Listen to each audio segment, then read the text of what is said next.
Right a letter to your friend about a short tour. Class 7-এর অ্যাক্টিভিটিতে রয়েছে, যেটা কিনা তোমাদের আসবে। প্রথমত হাতের ডান দিকে অ্যাড্রেস, তারপর মাই ডিয়ার দিয়ে তোমার বন্ধুর নাম। I hope you and your family members are in good by the grace of God. Today I want to share with you a good news. Last week I went to Diga and we went by train.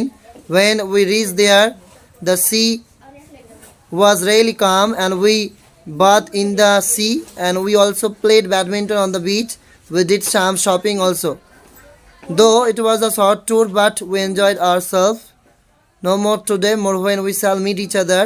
Convey my regards to your parents and accept my love to you.